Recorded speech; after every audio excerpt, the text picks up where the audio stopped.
Je suis née à Boston aux États-Unis, mais je suis partie en France quand j'avais 2 ans, donc je connais peu les États-Unis.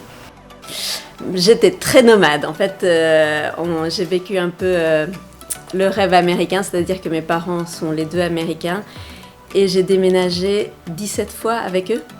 J'ai très vite envie de prendre les valises et partir. J'adore voyager, enfin dès que je sens que ça stagne un petit peu, hop, il faut que ça bouge, quoi. J'ai envie d'aller découvrir d'autres personnes, j'ai envie de voir d'autres choses, j'ai envie de changer d'air. Et je me suis rendu compte que ça faisait partie vraiment de moi, en fait.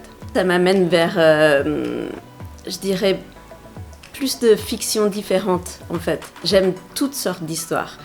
J'aime entendre toutes sortes de récits sur le monde et sur comment être au monde, parce que, évidemment, en bougeant tout le temps, on cherche sa place. Et c'est vraiment ce que j'aime dans les textes, dans les projets. J'ai lu tout Simone de Beauvoir à 16 ans. Et ensuite, j'ai arrêté parce que ça me déprimait. Mais oui, j'étais très là-dedans. Je me rappelle d'une soirée, par contre, quand je suis venue à Genève dans un squat. Et c'était une soirée plage et ils avaient fait venir un camion de sable et ils avaient mis des transats dans le sable et il faisait chaud, ils avaient mis le chauffage à fond. Enfin, c'était exceptionnel. C'était vraiment une mise en scène, quoi. J'avais 8 ans, c'était à l'école, j'habitais en Dordogne, j'avais jamais été au théâtre de ma vie. Et la mère de ma meilleure amie, qui était artiste peintre, a décidé de monter une pièce avec les élèves de l'école, et c'était Gigi l'Hirondelle. Et elle a demandé qui voulait jouer le rôle principal. Évidemment, tout le monde lève la main. Et ensuite, elle a dit, il y a 1 heure de texte à apprendre. Et puis, j'étais la seule à lever la main encore. Je dirais quand même Simone de Beauvoir, en tant qu'écrivaine de nos vies en tant que femmes. Ouais. Il n'y a pas de différence pour moi entre la tête et le corps. Il y a vraiment quelque chose qui doit passer. Je sens en fait avec mon corps quand la parole est juste. Elle passe jamais juste par ma bouche. Je dirais Les Éphémères de Mnouchkine, qui durait 8 heures. C'est plus qu'un spectacle en fait. C'est une expérience de vie.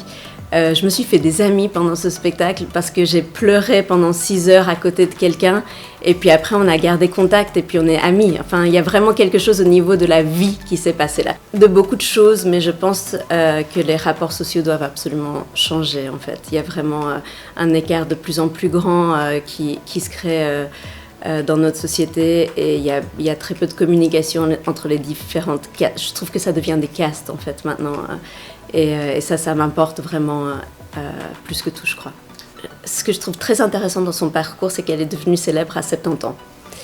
Elle a toujours travaillé. Quand on regarde sa biographie, elle a commencé, mais dès qu'elle a pu travailler ses mains, elle a toujours dessiné. Donc c'est une carrière de 99 ans, hein. C'est absolument exceptionnel. C'est la femme artiste qui se vend le plus cher au monde. Et elle a un rapport à l'angoisse que je trouve excessivement intéressant, dans lequel je me reconnais aussi un petit peu. C'est pour ça que je voulais vraiment l'incarner, en fait. Toujours être ensemble, quelle que soit la distance. Au début, c'était très difficile de travailler ensemble. Ça nous a pris 10 ans, je pense, parce que voilà, chacun prend personnellement les remarques de l'autre, c'est atroce. Et puis petit à petit, on trouve la manière de travailler ensemble. Et puis, je pense que c'est mieux que de vivre avec un autre comédien. Toxic de Britney Spears. Excessivement romantique. Je vais jouer dans Autoportrait en verre de Marianne Dieye, mise en scène par Fabrice Hugler au Théâtre du Galpon. Ce sera du 16 au 28 avril.